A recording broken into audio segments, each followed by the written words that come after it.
We're here today with writer, director, producer, EJ Starks. We're going to be talking about his new film and production, New Fear's Eve.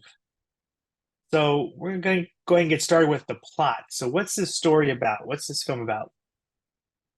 Okay, so the movie is about three best friends who all work for this small company, and it's leading up to what is essentially a mandatory New Year's Eve party. Of course, none of them want to go. They hate their boss, they hate where they work, but they're forced to have to go to this party. Well, unbeknownst to them, they're being hunted by this serial killer who is also being tracked by the police and FBI. And what they don't realize is that he follows them to this party. They get locked into the building, and then of course it's just all hell breaks loose over the course of this shindig. So that's the long and the short of it. Gotcha. Now, that sounds like a lot of fun. Anything horror related to the holidays is always fun. Oh, absolutely. That was the one thing that we we did that with Volumes of Blood horror stories, which all those sequences dealt with holidays, and Hmm. what ended up happening was the funnest of the group to film was the Christmas segment, and that's what ultimately inspired me to come up with 13 Slaves Till Christmas. And then after we did 13 Slaves Till Christmas, that ended up doing so well that that Eric was immediately. I. It seems like every time we're filming a movie, I come to him and I say, look, I've got this other idea. What do Hmm. you think about this? And he's like, can we not get through this movie first before we talk about what could potentially be next?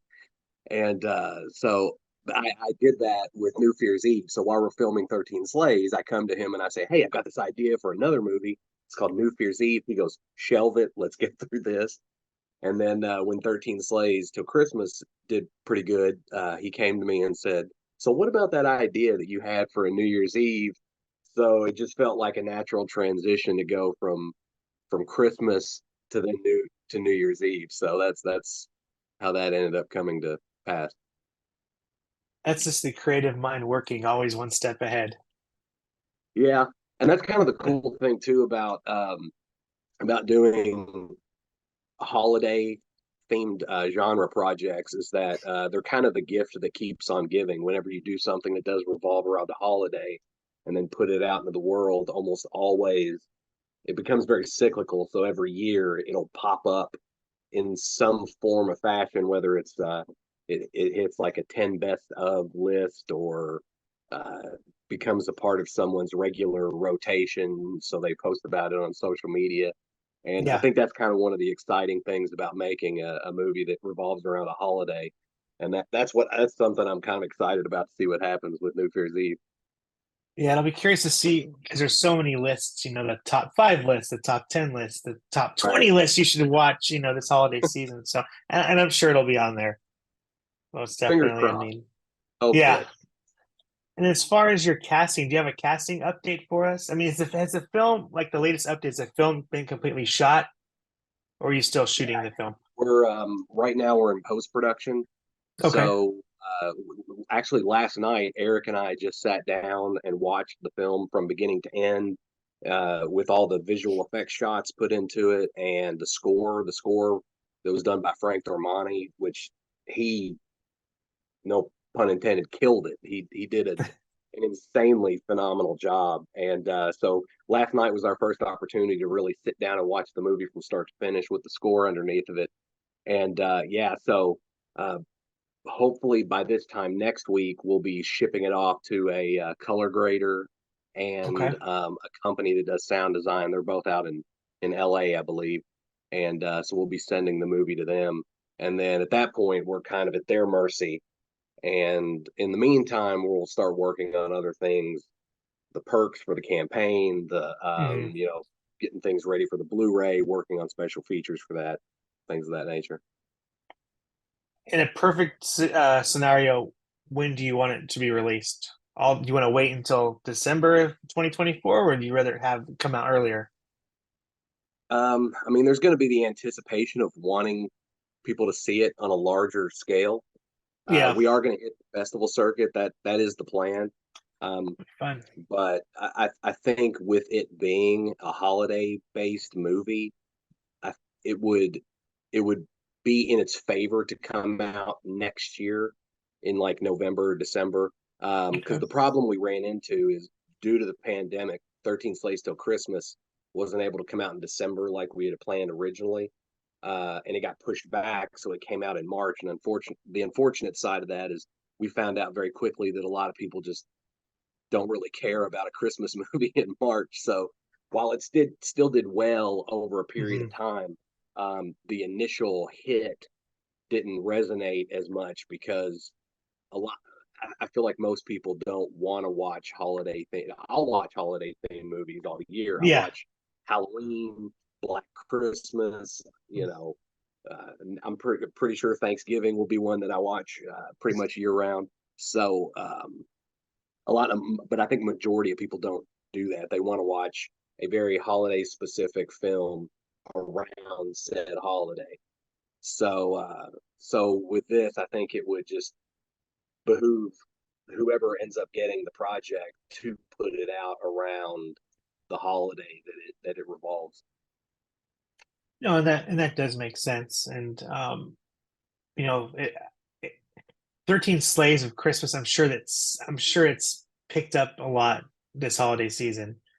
You know, and I'm sure these films will they tend to have a cult following after a while. You know, it's just and some people can't get to them when they first come out, but over the years, it just seems like you discover so much, or at least I discover a lot. You know, stuff that I'm like, where the hell was this movie at? You know, oh, it came out 5 years ago. I'm like, where the what the? Are you serious? So, Right. um, Well, it's funny that you say that because that's I've found that within I would say like the first 5 years of a movie, especially like an independent film, that tends to be yeah, I'd say the key time where a lot of people start to discover it. I don't know if I would call I don't I can't say 13 Slaves is a cult film yet. I mean, yeah, time will tell. But definitely it's more obscure than maybe some of your other more well-known Christmas horror films, but it's definitely one that pops up or has popped up every year since its release. I mean, just yeah, yesterday, somebody I know on Facebook had posted about it. They'd never seen it before, and and thankfully they really enjoyed it because that's the other thing, you know, when you make something and then put it out there, you never set out to make a bad movie or something that people hmm, hate, but ultimately you can't please everybody. So you're correct. inevitably there's going to be somebody who shits all over the movie because they're just Yeah, not a big fan of the execution or but the upside to like an anthology though is there's almost always something that someone enjoys. So even if yeah, somebody doesn't particularly care for the entire film overall, I've noticed that they at least find something that they do like. It's rare that somebody just comes out and goes, "The movie was trash across the board." Um, However, that's what I think is making us a little bit nervous with New Year's Eve. It's something we're going in a different direction all around. It's our first narrative feature. It is a yeah, horror comedy, and I know a lot of people don't, or horror fans don't care for the mix combined. I think horror comedies have gotten a better rap, I would say, in the last like 5, 10 years. But there's still a lot of people that just prefer if it's going to be a horror film, make it a horror film. Don't add a bunch of comedy into it. It's not really slapstick or anything. It's almost all the comedies relegated to the dialogue. I'm a big yeah, Kevin Smith fan. I think when you see them, anytime you ever watch anything that I've written, there's a very heavy Kevin Smith inspired vibe to how I write, and it's very much so with New Fear's Eve, and so like I said, across the board, it's it's something different in a lot of ways. So it's one of those things where it's not an anthology. So if you hate the characters right out of the gate, more than likely hmm. you're going to hate them by the end of the movie. If so, we'll see what happens. But I'm super excited for the film to come out and everybody to get a chance to see it. Well, I mean, the narrative sounds fun. I mean, you know, New Year's Eve party people can relate to. Hating your boss people can relate to. Just the whole and job environment is just something. It just it sounds like there's so many things that can go wrong, and there's just so many. The plot's really got me interested in it. Just hearing you say what the film's about very briefly is enough to get me to watch it. So I'm right? hoping that's what it's going to do for other people. It sounds fun. And that's what we wanted to do. I mean, it's when I sat down originally to write the script, it was supposed to be a straightforward, serious horror film. Mhm. But what happened between us saying, okay, let's do New Fear's Eve to the point in which I actually sat down to start writing it, I had a whole lot of life changes. I was dealing Mhm. with a lot of really heavy personal stuff. I went through a divorce and then ultimately rekindled an old relationship with a past love and stuff like that. So, really, for the first time, and I've done it in the past on some other scripts, but I don't think anything to this degree where I used a majority of the film and the character dynamics and things. I used a lot of true to life, real experiences and things that I was going through Yeah. as an outlet. I used that as an outlet to kind of tackle all my feelings about everything Hmm. that had transpired up to the point in which I really sat down to write the script. And I feel like that it it worked to the benefit of the project because I know that whenever we sent the script to Jeffrey Reddick, he Yeah. after he read the script, he called me almost immediately and he was like, "Look," and this was to find out if he was going to be interested in doing it. He liked being a part of 13 Slaves Till Christmas, and he was really impressed what we were able to accomplish with such a small budget. Yeah. But obviously, he's not just going to sign on to anything sight unseen because he doesn't know Yeah. exactly what all's going to go into the plot and everything. So he did want to read the script first. And when he got finished with the script, he called me and he goes, "Man," he goes, "I'm going to tell you what, it's funny. It hits all the right beats. Have written some of the most likable characters that you just feel drawn to them very quickly." And he gave it a lot of praise, and of course that made me feel really good. Uh-huh. So I'm just Yeah. hoping that the audiences, anybody who watches it, feels the same way. And the fact that your actors in it, Felissa Rose and Dave Sheraton. I mean, together, I imagine it's going to be hilarious. Yeah, they are quite the duo. They are, Yes. and they're really interesting to work with. They're fun to Mhm. work with on set. Same with Hannah Fearman. Hannah was fantastic to work with on set. Jeffrey also Yeah. has a role in the film. Um, and just to kind of put this aside, because I know immediately when you see someone that's a name attached to an independent project, you automatically think, okay, they're in the movie for like 3 minutes and then they're in and out. That was one thing that Hmm. we didn't want to do with the movie. With that's a trope that I think tricks a lot of us. Obviously it's a selling point when you have name actors in a project, but I hate when I go to watch a movie with Robert England, who I love as an actor, but he's only Yeah. in like the first 2 minutes of the movie, and then that's it. And then you have the other 87 minutes of no Robert England. Yeah. So that's what we did with our name actors when we brought them in. The characters they play are throughout the entire So, film, and they're spaced out and they're in all kinds of scenes. So it's not like an in and out as far as yeah. their characters are. I'm not going to say what happens to who. Yeah.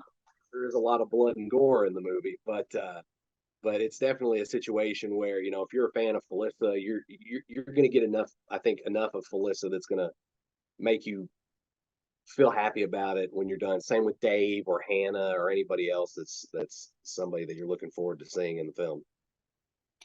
And you brought up an interesting point too, because is happening a lot. Actors coming in just for 5 minutes.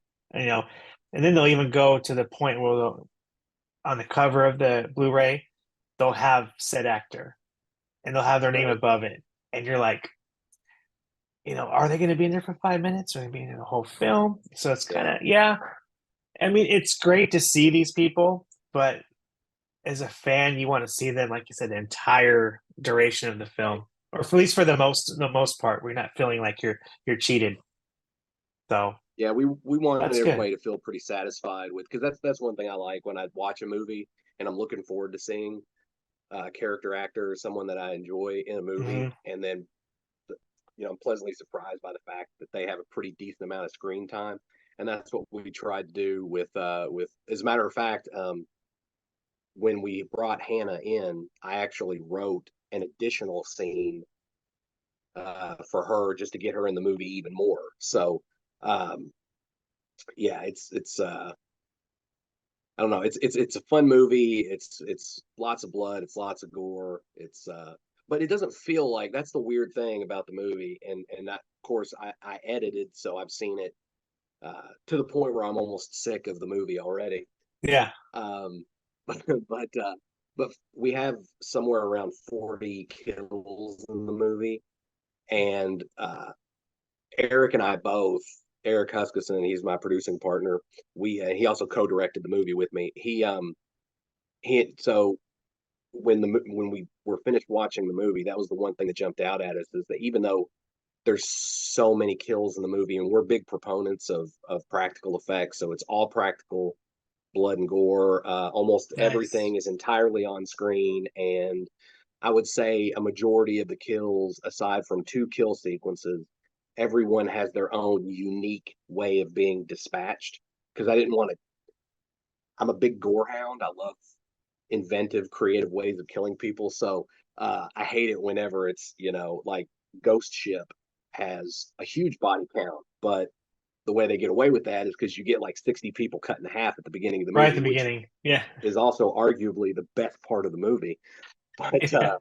but yeah, so like I didn't want to cheat anybody who's looking forward, because it is a slasher film, and that's one thing that if you watch a slasher film, you want to see who's going to get killed and how they get killed, and you always want to you always want somebody to walk away saying, "Oh, remember when so and so this happened to Hmm. them." You want to do like memorable kills, so that was another thing that I really wanted to do going into it. So everybody who dies in the movie, except for maybe like 6 or 7 people, because we have several sequences where like 3 people get killed at once. Like there's a triple axe kill, there's a triple throat slice kill Hmm. with a scalpel, but everybody else pretty much gets their own kill in the movie. And do you find you're trying to, from your other movies, comparing to this one, do you find it difficult thinking of new ways or to try and top your other films as far as the kills are concerned? Um, I mean, go if you're going into it prepared, no. But the one thing that we Yeah. weren't prepared for this was we put "get killed" in the movie as a perk on the campaign, and it Yeah. ended up becoming one of the most popular. And by the time it was done, we actually had to pull it early because we had over 23 Oh, people get the perk. And then at that point, as the writer, I was put into a situation where I said, okay, so now we have to add all these additional kills to the movie. I mean, the body count was yeah. already up there, but Yeah. we ended up having to add um, close to 23 more. So I did start to find myself, because I wanted it, with the killer being the doctor. I tried to keep a majority of the kills, or as many as I could, um, as close to a done in a way of surgical precision. It's like Yeah. or some kind of surgical implement, or in strangulation by stethoscope, something along those lines. And also trying to keep it where it's satisfying for fans of slasher movies, but also um, I don't know. It with this one, yes, it got to a point where as I was coming to like the tail end of ideas for killing people. I actually, I have some scripts that are unproduced, like we haven't made them. I actually pulled a couple deaths from those From other those. movies, or came up with ideas that were inspired by those deaths, which now Yeah. means I'm gonna have, if we were to ever do those movies, I'll have to circle back around and then come up with something different or unique for those films, which is fine because at least now I have that downtime to be able to come up with those ideas. But yeah, with this movie, it there for a bit, it was a sort of a struggle to come up with really inventive or unique ways by the time I'm coming up on like death 35, 36, Yeah. 37. That is a lot. I would have, yeah. You have to get real creative, real original. But that's interesting how that all worked out Yeah. with the perks and what that caused. It's supposed to help, but not it kind of hindered a little bit. So that was interesting. You, we try to come up with ideas and perks and things that would not hinder the movie. Yeah. Um, one of the ideas that was thrown out there was like, and we ran into this where we had either people were interested in doing this um, or the idea was given to us as far as like use this as a perk for the movie, but that's like get like a lead role in the movie or be in a role that takes up at least like a supporting role. And the issue that I run into personally is I get really picky when it comes to um, who choosing actors for the film because I feel Yeah. like in a lot of ways, a lot of times, not all the time, but a lot of times, people when they think independent horror, they think, oh, bad acting is synonymous with that, and art's Hmm. subjective. And I know a lot of people. There's performances I look at in my previous films where I see people trashing those performances, and I'm thinking, how are we seeing something different here? Because I do not see a bad performance. Like, what is your gauge for Yeah. For a a bad good performance? performance. Because what I'm Yeah. seeing there is good. But what worried me about coming up with opportunities just to allow anybody to come in and be in either a leading or supporting role is that at that point you do run the risk of someone coming in and not being able to act whatsoever. Yeah. And my stance was is regardless of the amount of money they were willing to throw at the project, I was not willing to put the project at risk just to for any amount of money. So we ended up not doing any perks like that. Now we did have like being a scene with perks, Yeah. um, but a majority of those weren't really acting perks. They were just like an opportunity to come on set and work right alongside with Dave or Jeffrey Hmm. or Felissa. And sometimes those are better. I totally makes sense what you're saying with the whole because you don't want to even though they're throwing money, it could really put a damper on your film if they can't act like you Yeah, said. So all that's really interesting because I've always wondered what crowdfunding what perks actually hinder a production or could possibly do that to a production. So yeah, thanks for the insight. And did you crowdfund the entire project or was just part of it? with this one, it was mostly crowdfunding. We got a ton of support through the crowdfunding. This is the largest budget we've ever worked with. Ultimately, we ended up getting somewhere close to $80,000. Wow. That was a mix between crowdfunding and we did have some local businesses and entrepreneurs come onto the project and sponsor the film. So between the two, we raised close to $80,000. Our campaign is still currently in demand. We're not sure when we're going to close it out yet because I've still got props and things in my basement that I would like to get rid of that I know we're never gonna do Use again, anything with. yeah. So I think it's kind of some a cool opportunity for people to kind of get their hands on that. And it may be a situation Mhm. where ultimately we close down this campaign and it maybe open something up later on after the film comes out. And Yeah. because maybe some people will be more interested in some of the props that we have Yeah. to give away. Um, Yeah. After they've seen everything, they might want that. Yeah. I mean, that's the hope because I've got a lot of stuff in my basement right now from the film. Yeah. Because, like I said, this is the largest budget we've ever had, so there was a lot of stuff that we were able to pull off, from costuming to props to special effects that we weren't able to do like in previous films. And of course, all that went on screen because the movie itself is larger in scope. So, because we have a lot of really big set pieces in the movie, from um, a scene in an ER with a chase scene through a hospital courtyard to a big downtown chase scene that's right in downtown Owensboro, like across a busy street. And of course, we had like and in the shots in the trailer, but like the killer almost gets hit by a car and all this stuff. So we were doing things that we hadn't done in previous projects, Yeah. and yeah, thankfully it all worked out. It just left us Yeah. with more crap that we need to try to get rid of. Yeah. And then, are you currently, I know you're right in the midst of this project. Is there anything else you're currently working on or going to be working on in 2024? Yes. So I have been working on up to this point. It's a movie called Sweetmeats, which is it's kind of like it's a horror musical comedy, and it's written and directed by Ricky Glore, and he's a Kentucky filmmaker, but he ended up getting Trauma involved, so it's a Okay. Trauma produced film as well. So Lloyd is attached to the project, and a majority of it was filmed at Bobby Mackey's here in Kentucky, and if that's a it's like an infamous location. Ghost Adventures and a whole bunch of other places have or ghost hunting shows have covered it because it's supposed to be like one of the most haunted places ever. I went and hung out on Yeah. set. I spent the day at Bobby Mackey's. I'd never been there before. Um, it is a really spooky place because in the basement where we were filming a majority of the time, it's an old slaughterhouse. So they built this club over top of the existing building, which was a slaughterhouse.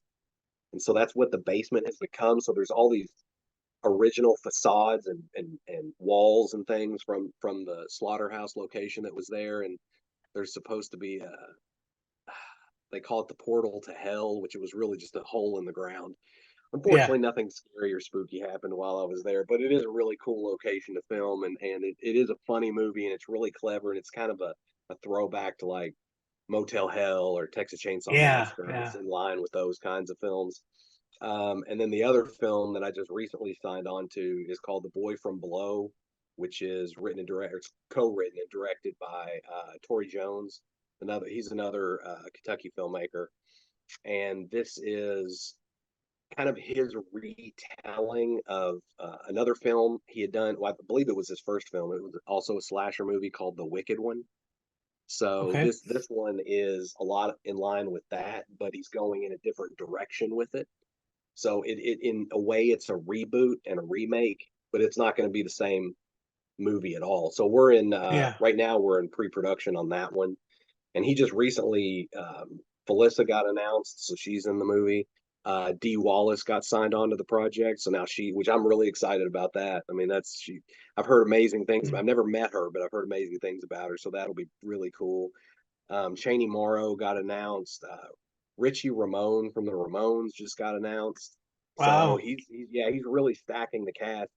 Leah Boyce from Terrifier 2 is going to be in the project, and I'm sure there's somebody I'm missing. And I believe he has Yeah. a couple other actors that he's still in talks with, trying to get them signed on. So there may be more announcements with that coming pretty soon. But the boy from below is also crowdfunding currently and still Okay. raising. So I definitely would ask anybody, if you're looking to support a film or get behind a film, check it out, see what if there's anything on there that might pique your interest, and it's going to be a really cool project to be a part of. But those are the two main movies. I am signed on with a couple of projects with Sean Burkett, which those have kind of I don't know if I wouldn't say they're put on hiatus, but I know he's had a couple other things going on, some health issues and things that he's been dealing with. So Mm. those are going to be coming up the pike. Plus, he has Stranded, which is his Bigfoot movie. It's been going through the festival circuit. I know he's been working with that.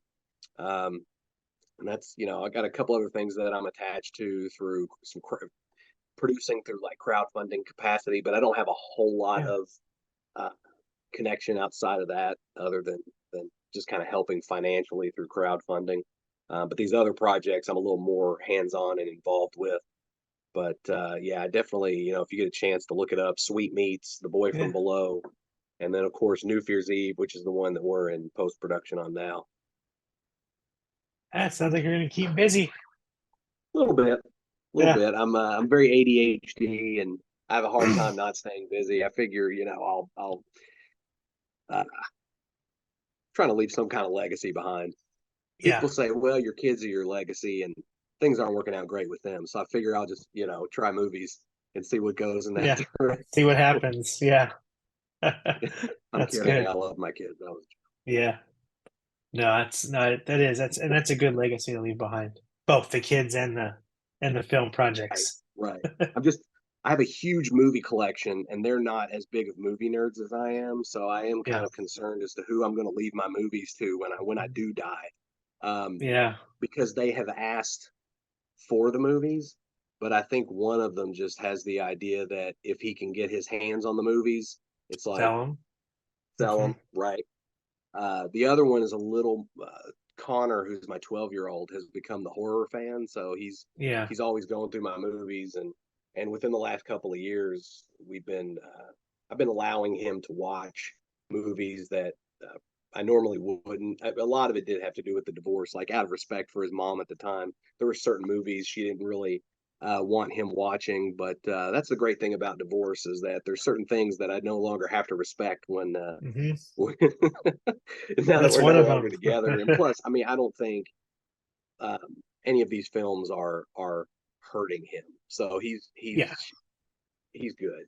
So we've been, and Yeah. we so that's how we bonded. Connor and I have been watching all these horror films from the Conjuring franchise, and of course Insidious, and he watched all the Saw films, which we went and saw Saw X together in the theater, Hmm. and he loves them all. So it's that's been a lot of fun. It'll be fine. We watched all that stuff when we were kids. Yeah, I I Yeah. mean I I grew up on all of that since I was 5 years Yeah. old on a Hmm. steady diet of demons and Return of the Living Dead and you know anything George Romero or Wes Craven or John Carpenter. And I feel like overall I turned out to be a pretty sane individual. I pay my taxes. I was able to get married and raise kids, and I haven't Yeah. murdered anybody off screen. Yeah. There you go. Yeah. Off screen. There you go. I have a very Well, large body it's count funny. on screen. Off screen, Yeah. yeah, 0. I'm good. That's good. Well, PJ, thank you so much. This has been a lot of fun, and Absolutely. Thank I'm you. really looking forward to seeing the movie and looking at your other projects that's coming up here. So we'll have to talk again soon. Absolutely. Yeah. Thank you so much for having me on. This was a good Oh, time. you're welcome. All right, we'll talk soon. You too. Take care. Take care.